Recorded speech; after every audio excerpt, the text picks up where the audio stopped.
Bonjour à tous et bienvenue à ce nouveau webinaire organisé par InnoCentre. Mon nom est Delphine Robert, je ne vais pas rester très longtemps et je vais céder la parole à ma collègue José Gervais.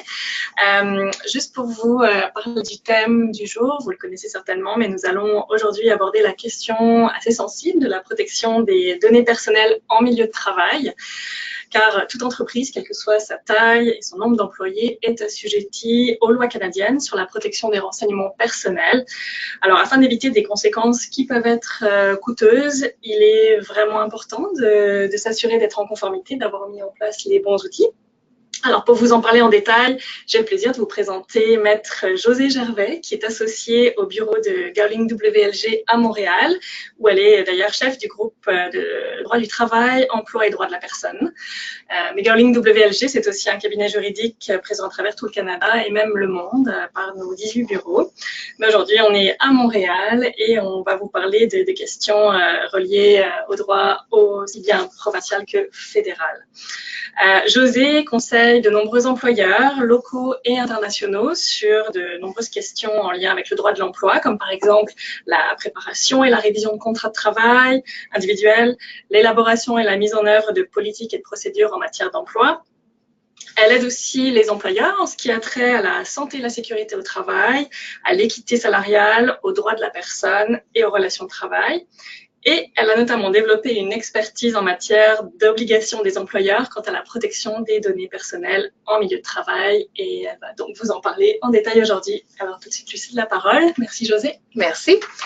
Donc, bon après-midi. Ça me fait énormément plaisir d'être avec vous cet après-midi pour vous parler, en fait, du cadre législatif et des meilleures pratiques pour la protection des renseignements personnels en milieu de travail. Donc, on a un contenu assez chargé aujourd'hui. J'ai préparé, excusez-moi, un ordre du jour. Donc, sans le revoir en détail, là, simplement vous mentionner qu'on va traiter aujourd'hui de pourquoi la protection des renseignements devrait vous préoccuper en milieu de travail. Qu'est-ce qu'on entend par renseignement personnel, qui est vraiment le concept central dans la loi. Également, l'importance du consentement. Les bonnes pratiques au niveau de tenir un inventaire de renseignements personnels que vous détenez sur vos employés. La responsabilité que vous assumez comme employeur au niveau des renseignements personnels que vous détenez sur vos employés, dans un contexte d'embauche notamment et ensuite en cours d'emploi. Également, dans quelles circonstances est-ce que vous pouvez, comme employeur, transférer cette information-là à des tierces parties? Également, du côté de l'employé, quelles sont ses obligations pour, justement, il y a des employés qui vont être en contact avec des données personnelles concernant d'autres employés. Quelles sont les obligations qu'ils ont à cet égard-là? Quelles sont également vos responsabilités quand vous avez des demandes qui sont effectuées par des employés pour accéder à leur dossier personnel et à l'information que vous détenez sur eux?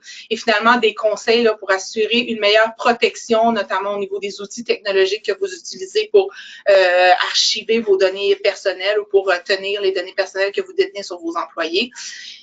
Et sans plus tarder, évidemment, l'objectif de la formation aujourd'hui, c'est de vous permettre de comprendre, oui, le cadre législatif, mais également de voir quelles sont vos obligations, vos responsabilités comme employeur en matière, non seulement lorsque vous recueillez de l'information confidentielle ou des données personnelles concernant des employés, lorsque vous l'utilisez et lorsque vous la transmettez à des tierces ou même à l'intérieur de votre entreprise. Donc, je voudrais que c'est les trois aspects là, qui nous intéressent dans la formation d'aujourd'hui. Donc, pourquoi la protection des renseignements personnels est importante? En fait, c'est parce que, ultimement, elle est liée au droit à la vie privée, qui est un droit qui est protégé par la Charte québécoise des droits de la personne à l'article 5. Depuis 1975, en fait, on a inclus cette protection-là qui dénote, là, évidemment, l'importance qu'on accorde à un droit comme celui-là dans une société démocratique comme la nôtre. Donc, le droit à la vie privée est également contenu à l'article 35 du Code civil du Québec, où on réitère encore une fois que toute personne a droit à la protection de sa vie privée. Il n'y a pas de définition comme telle de ce qui constituerait ou quelle est la sphère de la vie privée, mais l'article 36 quand même du Code civil du Québec donne une liste qui est non exhaustive, je vous dirais, de ce qui pourrait constituer une violation du droit à la vie privée. On parle violation du domicile, interception ou utilisation de communication privée, captation ou utilisation d'images ou de voix, la surveillance de la vie privée, l'utilisation du nom, le nom est d'ailleurs un renseignement personnel au sens de la loi, on va le voir, de l'image et l'utilisation de correspondances ou de manuscrits ou autres documents personnels là, qui appartiennent à une personne, à autrui en fait. Donc, ce sont des exemples évidemment non limitatifs que la loi prévoit et qui sont reconnus comme étant des atteintes au droit à la vie privée, là, au droit constitutionnel à la vie privée. Il faut savoir que le cadre législatif concernant la protection des renseignements personnels est assez complexe. On a, je dirais en amont, une loi fédérale qui est la loi sur la protection des renseignements personnels et des documents électroniques. Cette loi fédérale-là, normalement, s'appliquerait à tous les employeurs du pays, sauf que la loi prévoit que lorsque dans une province, il existe une loi équivalente, à ce moment-là, les entreprises de compétences provinciales sont assujetties à cette loi équivalente-là. Et au Québec, nous en avons une.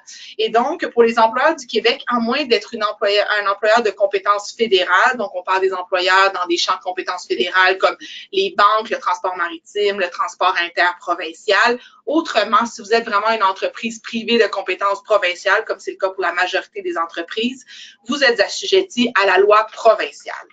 Au niveau de la province, nous avons deux lois. Une loi qui va s'appliquer aux organismes publics, c'est-à-dire les organismes qui sont gouvernementaux. C'est la loi sur l'accès aux documents des organismes publics et sur la protection des renseignements personnels. Cette loi-là, c'est la loi qui permet non seulement aux individus et souvent aux journalistes, c'est ce qu'on entend le plus souvent, d'accéder aux documents que détiennent les organismes publics. Et il y a également toute une section qui prévoit la protection des renseignements personnels pour ces organismes-là, qui sont aussi des employeurs. À cet effet, vous allez voir, parce que ce n'est pas la loi sur laquelle on va se concentrer aujourd'hui. Nous, la loi sur laquelle on va se concentrer, c'est la loi sur la protection des renseignements personnels dans le secteur privé, qui est vraiment la loi d'application générale pour les employeurs privés. Mais tous les concepts que je vais aborder ont leur pendant dans la loi sur l'accès aux documents, la loi pour les organismes publics. Donc, vous pouvez prendre pour acquis là, que les concepts sont de façon générale très, très, très similaires. Mais aujourd'hui, je vais me concentrer davantage sur la loi dans le secteur qui s'applique au secteur privé provincial. Pourquoi c'est important également? On a vu là, de plus en plus dans les médias apparaître des scandales ou des situations où les données personnelles d'usagers, de consommateurs ou encore d'employés avaient été mises à risque. Pas tout le temps par la faute de l'employeur, il faut le mentionner. Il y a quand même au niveau du piratage informatique des techniques aujourd'hui qui peuvent être difficiles à stopper pour un employeur. Je vais vous donner quand même un exemple juste pour vous donner une idée de comment ça peut prendre place. On a eu deux cas assez importants au niveau international en 2014. Donc, le premier cas, c'est le cas de Home Depot. En 2014, le système de carte de crédit, de paiement par carte de crédit d'Home Depot a été piraté de sorte que les données de plus de 500 000 utilisateurs ont été mises à risque. À ce moment-là, Home Depot a tout de suite immédiatement avisé les commissaires à la vie privée des provinces concernées, donc l'Alberta, la Colombie-Britannique, le Québec, évidemment, le commissaire du Canada au complet.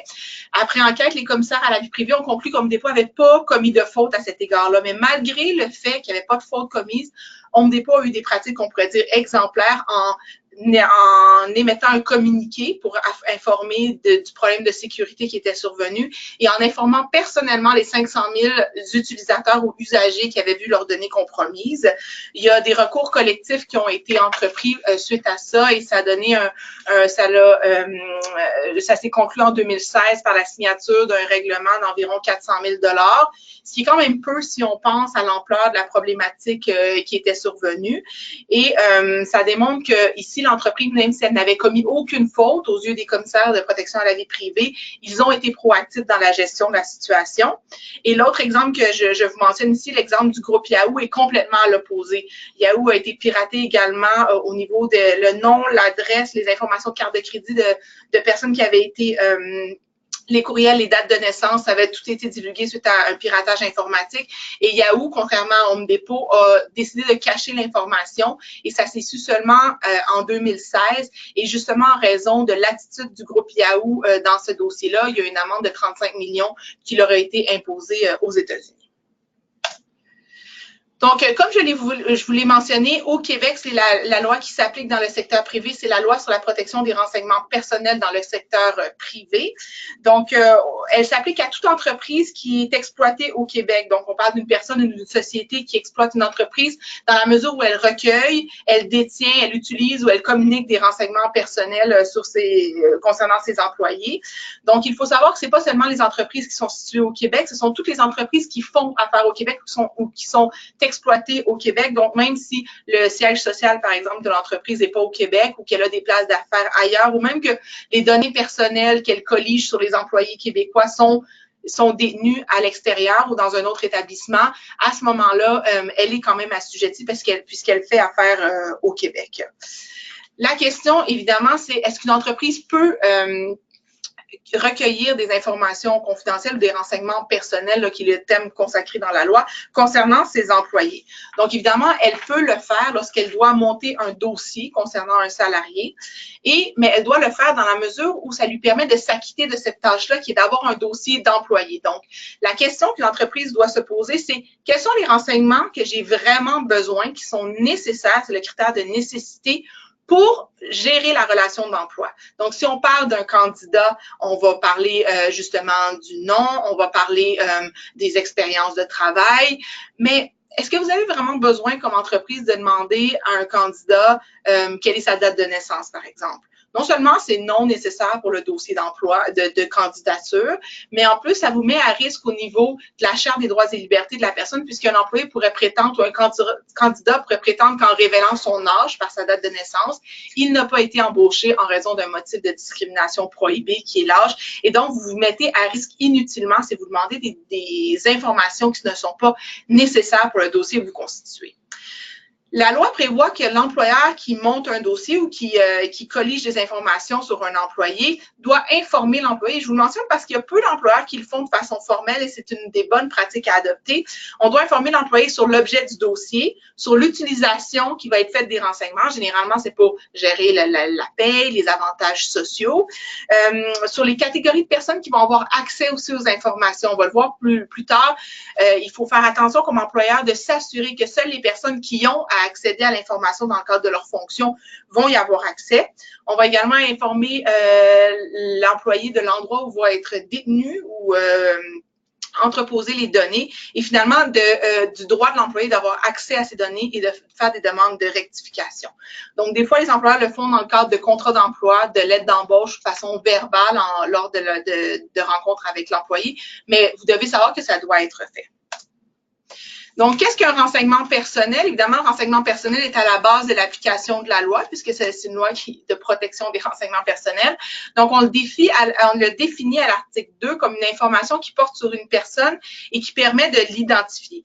Donc, on dit que ça va permettre d'identifier une personne lorsque l'information pourrait être utilisée soit pour identifier directement la personne ou de concert avec d'autres informations, si ça nous permet d'identifier la personne, à ce moment-là, ça va être considéré comme un renseignement personnel. Il faut savoir que les coordonnées professionnelles, généralement, ne sont pas considérées comme étant des renseignements personnels, mais le nom, l'adresse, le numéro d'assurance sociale, le curriculum vitae, les évaluations de rendement, le sexe d'une personne, les évaluations médicales, évidemment, les informations financières sur le salaire ou les avantages sociaux d'un employé sont tous des informations là, confidentielles ou personnelles au sens de la loi et vous devez évidemment faire attention, notamment parce qu'on oublie comme employeur que ces informations-là peuvent se retrouver dans différents médiums. On a passé l'ère où tout se retrouvait dans un classeur dans le bureau de la personne des ressources humaines.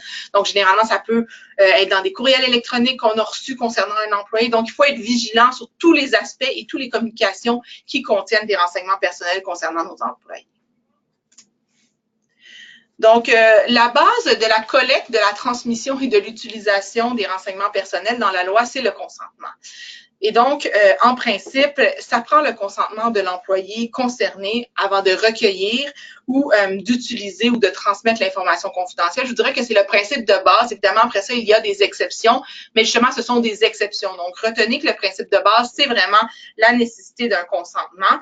On parle d'un consentement qui peut être explicite ou implicite. Explicite, c'est lorsqu'on va demander vraiment à l'employé de confirmer soit par écrit, soit en cliquant « j'accepte » au terme d'une lecture d'un document électronique, ou lorsqu'on va demander dans un contrat d'emploi dans une des clauses, on va dire, bon, en signant, vous acceptez que nous allons recueillir les informations nécessaires pour gérer la relation d'emploi, que nous allons communiquer ces informations-là aux gens, par exemple, à notre fournisseur de services au niveau de la paie. Donc, ça peut être dans un contrat, on parle alors d'un consentement explicite. On peut aussi parler d'un consentement implicite lorsque l'employé, par son comportement, va avoir clairement démontré qu'il a consenti à la collecte ou à l'utilisation. Mais évidemment, plus les données sont sensibles, plus vous devriez, comme employeur, vous assurer d'avoir un consentement explicite, par exemple, dans le cas de données médicales. C'est toujours recommandé. C'est une des données les plus sensibles qu'on a sur nos employés. Et donc, le consentement explicite avant de le transmettre, par exemple, même si l'employé nous dit « Ah, peux-tu envoyer telle information à mon superviseur ou peux-tu envoyer ça à mon médecin? » Normalement, on doit quand même demander le consentement. Évidemment, le consentement valable, verbal est valable, mais il faut savoir que lorsque c'est verbal, il peut y avoir un problème de preuve là, si on a un litige plus tard. Donc, comme je vous disais, c'est pas nécessairement la première, le premier consentement à rechercher. Ce serait vraiment un consentement express, idéalement écrit. Donc, évidemment, le consentement de l'employé doit être éclairé, c'est-à-dire qu'il doit savoir ce à quoi il consent. On essaie d'éviter des formulaires très, très longs et très ambigus où l'employé signe sans vraiment savoir ce à quoi il consent. Donc, on doit également, normalement, recueillir de l'information sur une personne auprès de cette personne-là et non auprès de tiers. Et donc, les seules occasions où on va pouvoir colliger de l'information sur un employé auprès d'une tierce personne sont vraiment prévues à la loi. C'est à l'article 6. C'est vraiment si on a un intérêt, nous, comme employeur, légitime et sérieux, là, et qu'il y a une des conditions qui est suivante qui est remplie. Donc, la première condition, c'est soit que les renseignements sont recueillis dans l'intérêt de l'employé en question et qu'ils ne peuvent pas être recueillis auprès de l'employé en temps utile. Donc, c'est plus rapide de le faire auprès d'un tiers. Ou si la cueillette auprès du tiers est nécessaire pour valider l'exactitude ou s'assurer de l'exactitude d'un renseignement. Par exemple, si l'employé nous a informé qu'il travaillait ou qu'il avait une expérience de travail quelconque, il est possible que nous, pour valider, on doit obtenir de l'information de ce tiers-là. Donc, dans ce cas-là, c'est permis par la loi. Il faut savoir que la loi aussi autorise la communication de renseignements personnels sans le consentement de l'employé dans certains cas très, très spécifiques et qui sont prévus majoritairement à l'article 18, aux différents paragraphes de la loi.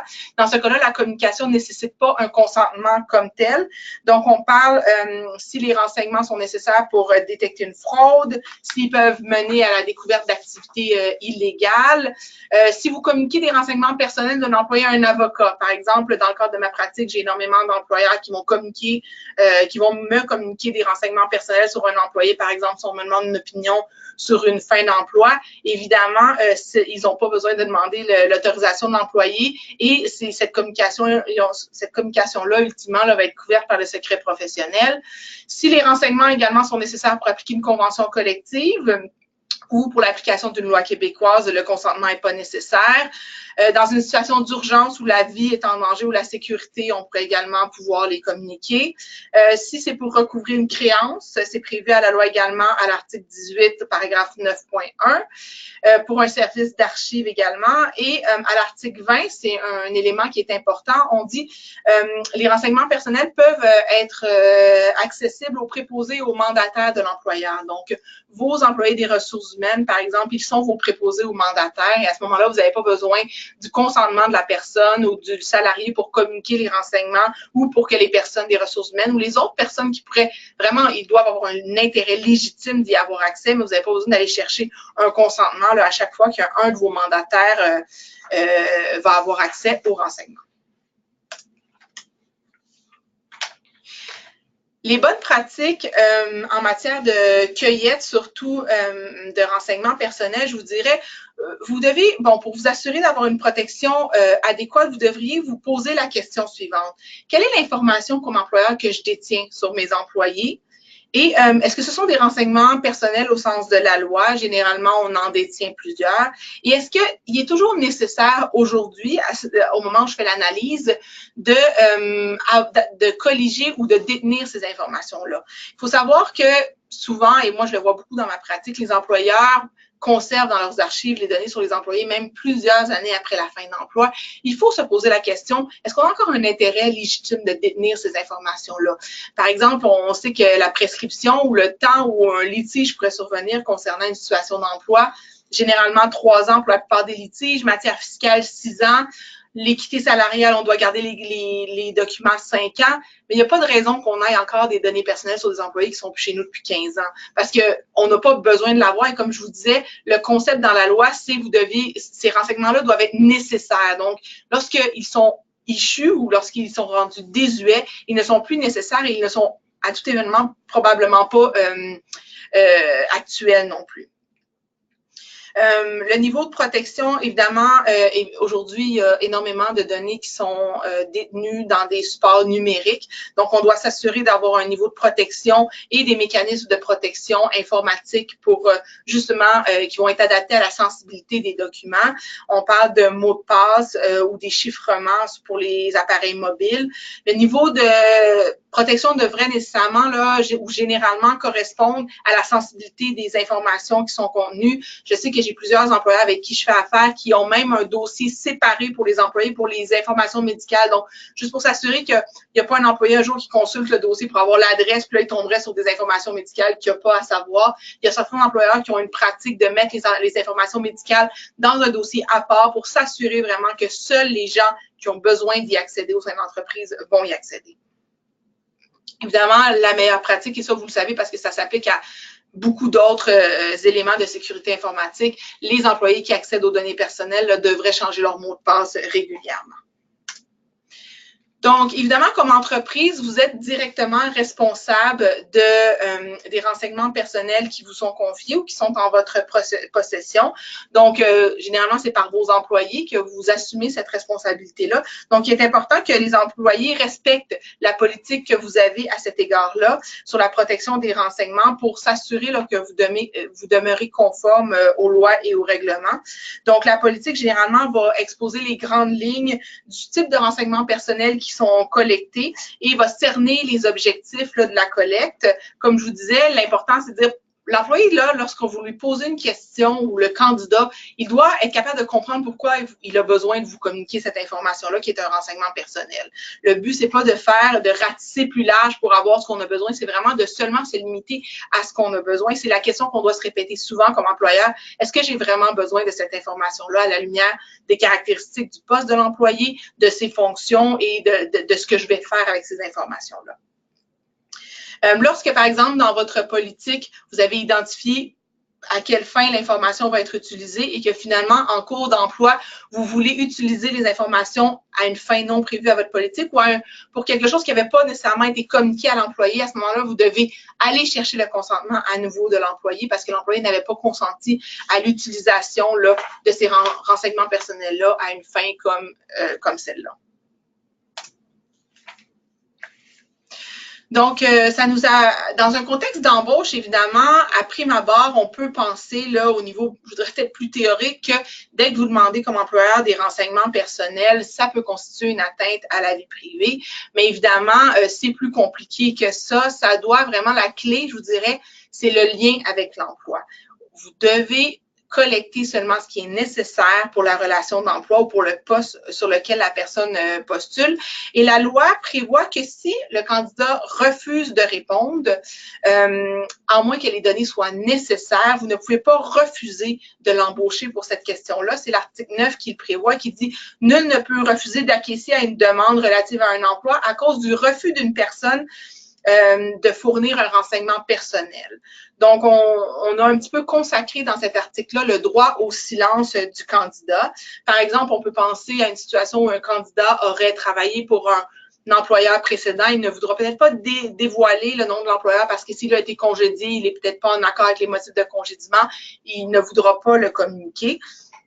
Également, on peut penser que l'employé va refuser de répondre à des questions qui, de prime abord, sont contraires à la charte en raison de la protection contre la discrimination. Par exemple, des questions comme quelle est votre origine ethnique, quel est votre âge, avez-vous l'intention d'avoir des enfants? Donc, le genre de questions qui, comme vous savez, ne font pas partie des bonnes pratiques en matière d'entrevue pré-embauche. Donc, évidemment, l'employé pourrait ou le candidat pourrait refuser d'y répondre. L'article 9, par contre, n'est pas absolu. Il prévoit spécifiquement que l'employeur va pouvoir rejeter une demande de candidature qui refuserait, si le candidat refuse de donner ou de préciser des renseignements personnels et que ces renseignements-là personnels sont nécessaires, encore une fois, ça nous ramène aux critères de nécessité, pour l'objectif qui est visé par l'employeur et donc pour s'assurer que l'employé, notamment, peut faire le travail de façon sécuritaire.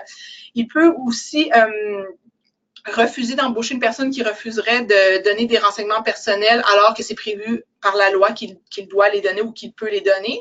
Et si l'employeur a des motifs de croire que la personne n'est peut-être pas légalement qualifiée pour le poste, à ce moment-là, il peut refuser d'embaucher une personne qui ne veut pas donner les renseignements personnels nécessaires. Mais il faut savoir qu'en cas de doute, il y a une présomption que le renseignement est non nécessaire. Donc, si vous, comme représentant de l'employeur, vous êtes divisé à savoir si l'information que vous apprêtez à demander à un employé qui est un renseignement personnel est nécessaire, en cas de doute, la loi vous dit que c'est considéré comme non nécessaire. C'est vraiment à vous de prouver pourquoi c'était nécessaire. Donc, des exemples de situations où c'est jugé comme nécessaire, comme je vous indiquais, si ça vous permet comme employeur de déceler si l'employé va être en mesure de faire son travail de façon sécuritaire. Si, par exemple, vous avez le droit, la jurisprudence l'a reconnu, de demander les coordonnées du domicile de la personne. Également, un contact à prévenir en cas d'urgence. On considère que c'est lié là, à la gestion de la relation d'emploi.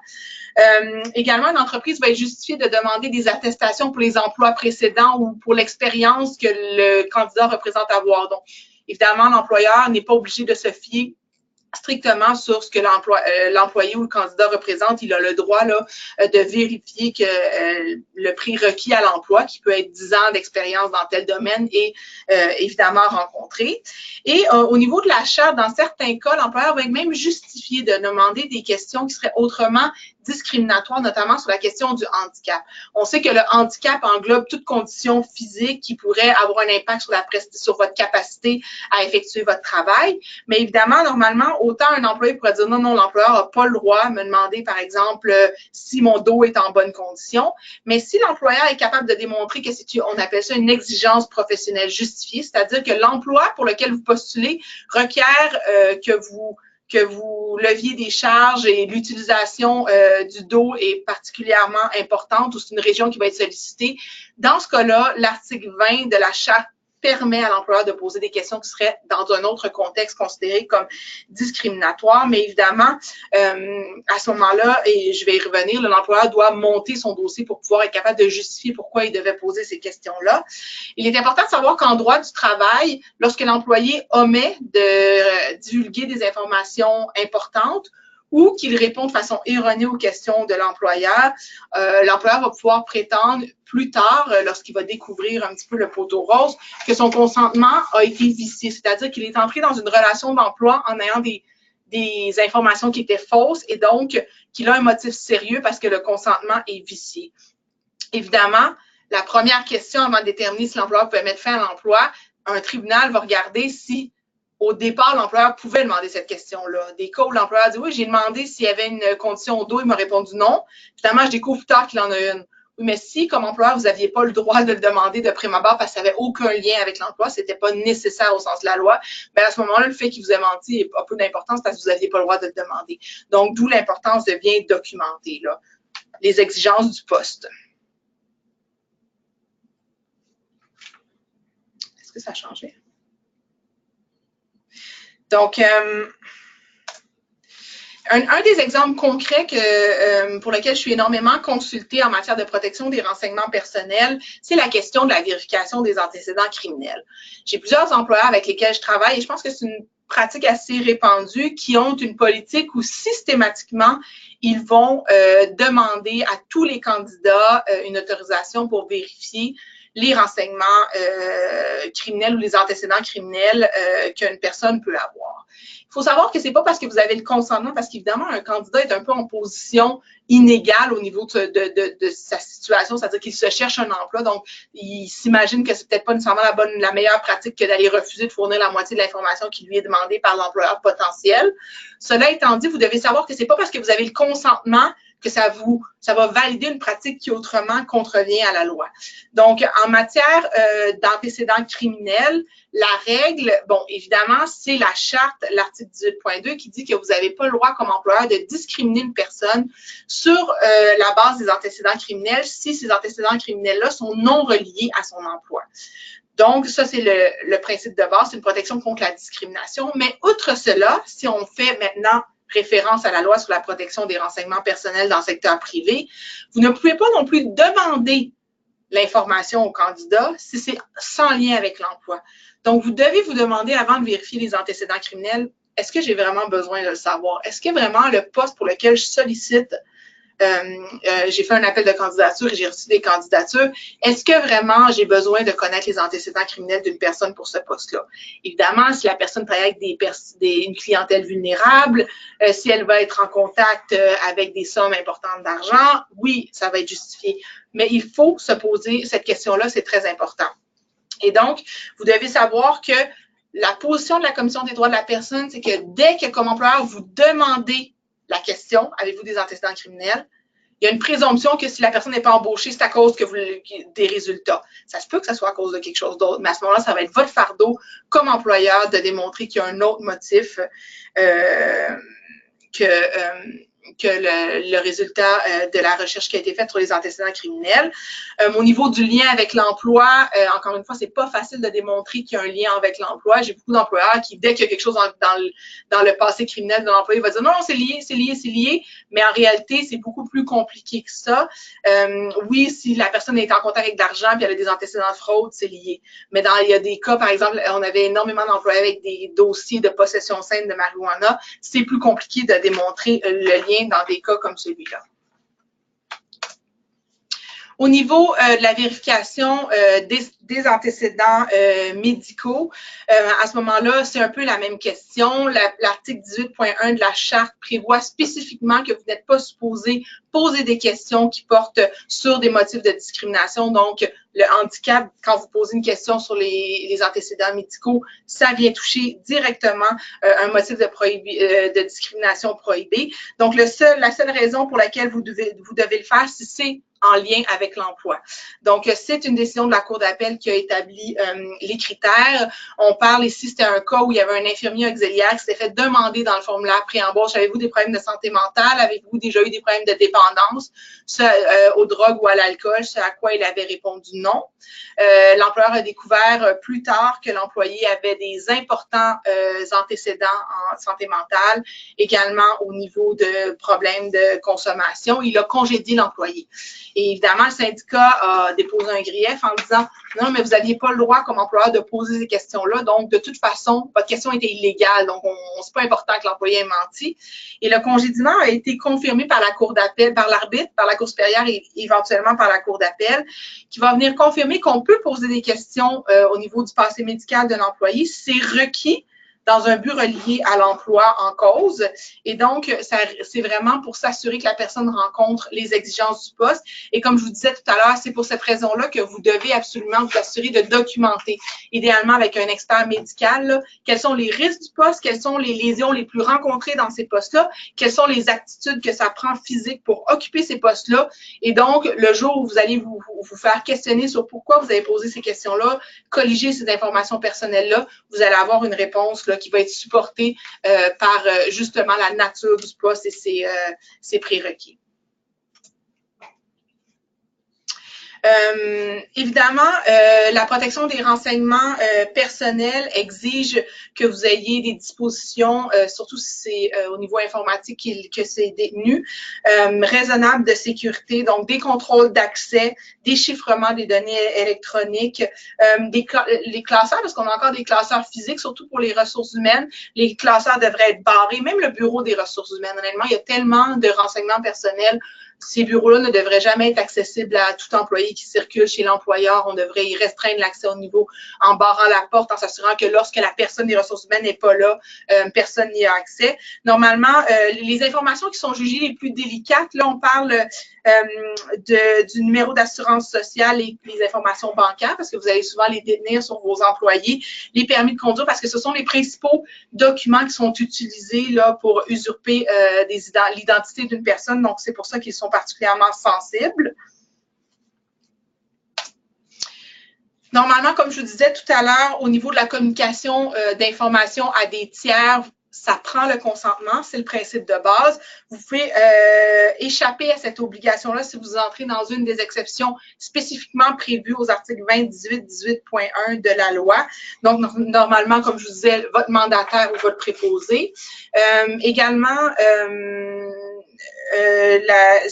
un contrat, par exemple, de service. Il y a plusieurs entreprises qui font affaire avec des entreprises spécialisées parce qu'à un moment donné, ils ont tellement de dossiers à l'interne qu'on va faire affaire avec une entreprise spécialisée pour archiver nos données. À ce moment-là, pardon, à ce moment-là, c'est un contrat de service qu'on passe avec une entreprise spécialisée. On n'a pas à avoir le consentement des employés pour leur dire, voici, je vais sous-traiter à telle entreprise la gestion de mes renseignements personnels. Mais évidemment, ça va prendre un contrat écrit. Également, on va exiger là, que cette entreprise-là prenne des engagements pour préserver la confidentialité. Et même chose si la loi prévoit également que si c'est transféré à l'extérieur du Québec, parce qu'on le voit souvent, des serveurs pour colliger les données ou pour stocker les données qui sont à l'extérieur du Québec, à ce moment-là, comme employeur, on doit s'assurer que l'endroit où les données vont être envoyées, il existe des lois avec un niveau de protection similaire au niveau de la confidentialité et de la sécurité des données. Donc, les employés qui sont en contact, vos employés à l'interne qui sont en contact avec des données ou des renseignements personnels ont des obligations importantes également.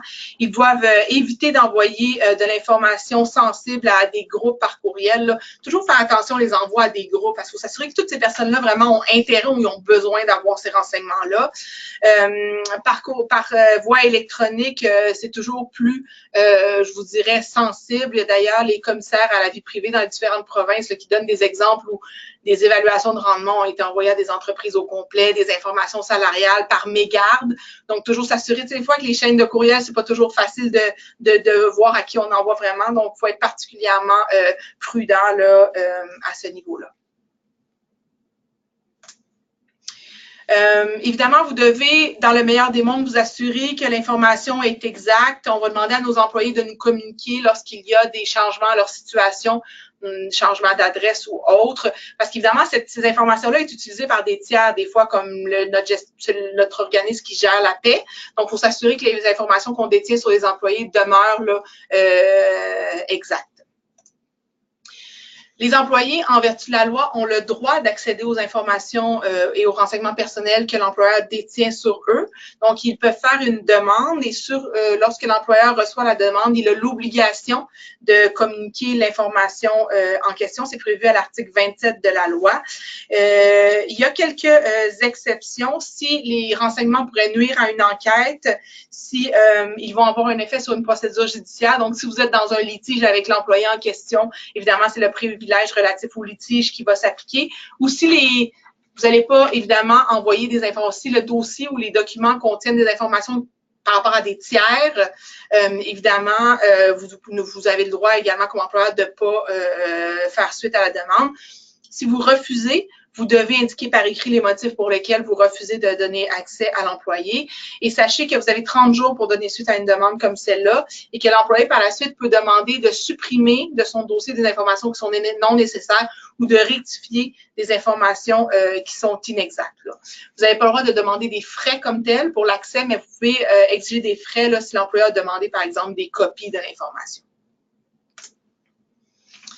Donc, au niveau des problèmes de sécurité, évidemment, les employés au sein de votre entreprise ont le droit de s'attendre à ce que les règles applicables en matière de sécurité de leurs données soient appliquées. Et vous, comme employeur, si vous êtes informé qu'il y a eu un bris ou qu'il y a eu une problématique au niveau de la protection, vous devez vous assurer que les ressources humaines ou que quelqu'un de l'externe fasse enquête au sujet. Et en cas de violation, sachez que Bon, évidemment, c'est la commission d'accès à l'information qui a compétence pour juger des mésententes, donc qui portent sur le respect de la loi. La commission n'a pas compétence pour octroyer des dommages-intérêts. Donc, si, par exemple, il y a un manquement, la commission va juste pouvoir ordonner à l'employeur de se conformer, mais elle ne pourra pas ordonner à l'employeur de payer une compensation à l'employé. Mais sachez par contre qu'il y a des employés qui vont utiliser la conclusion de la commission. Par exemple, si la commission dit oui, l'employeur a contrevenu à telle disposition en ne protégeant pas adéquatement ou en recueillant des informations non nécessaires, l'employé peut aller ensuite devant les tribunaux civils et dire voici, mon employeur a commis une faute, la commission le reconnaît, moi j'ai subi un dommage, il y a un lien entre le dommage et la faute, c'est la responsabilité civile, et donc l'employeur peut être tenu responsable des dommages causés là, par la faute dont il s'est rendu coupable en quelque sorte. Et sachez également qu'il y a des dispositions pénales qui s'appliquent là pour les employeurs en cas de contravention à la loi. Donc, les meilleurs conseils, je vous dirais, les meilleures pratiques, vulgariser, rendre accessible à vos employés les pratiques que vous avez pour la protection des renseignements personnels, notamment en dévoilant aux employés pourquoi vous constituez un dossier les concernant et quelle utilisation vous en ferez. Et évidemment, prenez vos responsabilités en main, c'est-à-dire que ça rejoint un petit peu la même question de protection de nos infrastructures informatiques. Assurez-vous que les employés ne téléchargent pas des logiciels inconnus qui pourraient venir mettre en péril vos données, installer des chevals de Troie et tout ça. Généralement, c'est des éléments dont on a déjà une conscience comme employeur dans la gestion de nos infrastructures technologiques, mais il y a une composante de protection des renseignements personnels aussi qui entre en ligne de compte. Vous devez, encore une fois, au niveau des conseils, répondre aux demandes d'accès en temps opportun et être transparent sur la collecte que vous faites des renseignements personnels et toujours éviter de collecter des choses qui ne sont pas nécessaires pour gérer là, la relation d'emploi que vous avez avec des employés. Et donc, comme je vous disais tout à l'heure, souvent, les problèmes au niveau de la protection vont passer par une mauvaise utilisation des outils informatiques.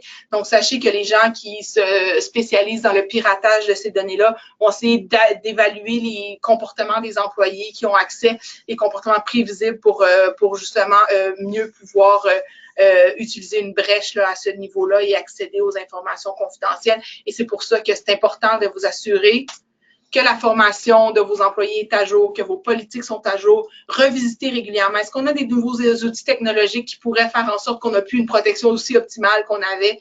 Donc, c'est important de faire ça en continu. C'est pas parce que vous avez fait un gros exercice une année que vous êtes correct pour 5 ans, parce que ça bouge rapidement dans les lieux technologiques. Donc, évidemment, assurez-vous que vous vous gardez à jour à ce niveau-là également.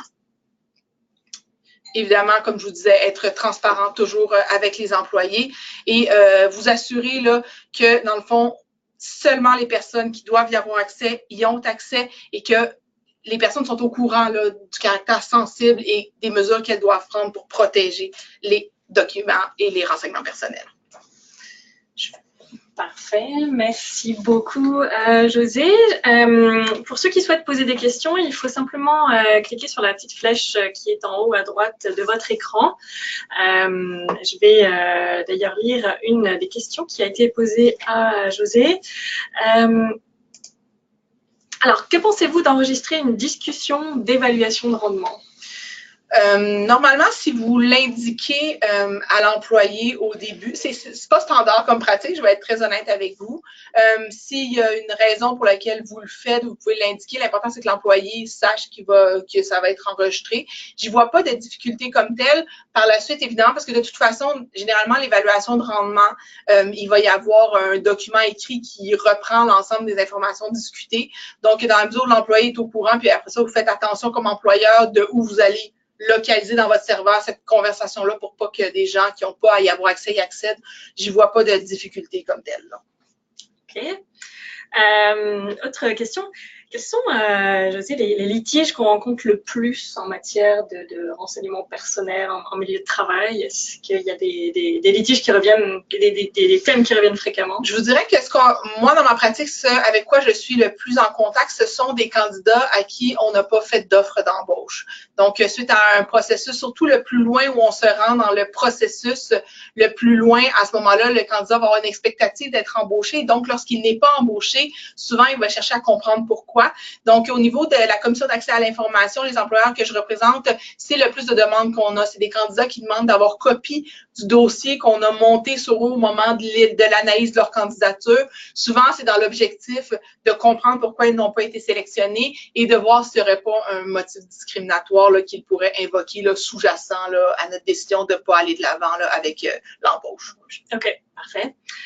On a une autre question. Dans quelle mesure le RGPD s'applique au Canada? Donc, le RGPD, c'est le Règlement général de protection des données, qui est un nouveau règlement applicable qui a été émis par l'Union européenne et qui s'applique à toutes les données personnelles collectées, que ce soit à travers le monde. Donc, je ne sais pas si... Écoutez, je vais être très honnête avec vous, j'ai pas poussé cette question-là. Normalement, évidemment, Québec, un pays comme le Canada est souverain dans sa législation. Donc, normalement, au Canada, ce sont les lois canadiennes qui s'appliquent. Et comme je vous disais, il y a le cadre législatif, c'est la loi fédérale. Et dans certaines provinces, la loi provinciale qui vient remplacer la majorité des dispositions. Lorsque la loi provinciale est silencieuse sur certains éléments, la loi fédérale va venir suppléer. Mais à ma connaissance, je n'ai pas vu de dossier où on a appliqué les règles du RG. Ouais, à part en avoir entendu parler, je ne suis pas familière du tout avec ces règles-là. Je vais être très honnête avec vous. Parfait. OK. Je pense qu'on a fait le tour, donc ça va nous permettre merci à ceux qui ont participé. Ça m'a fait un grand plaisir et au plaisir de se revoir dans une autre occasion sur un autre sujet. Parfait. Merci. Au revoir.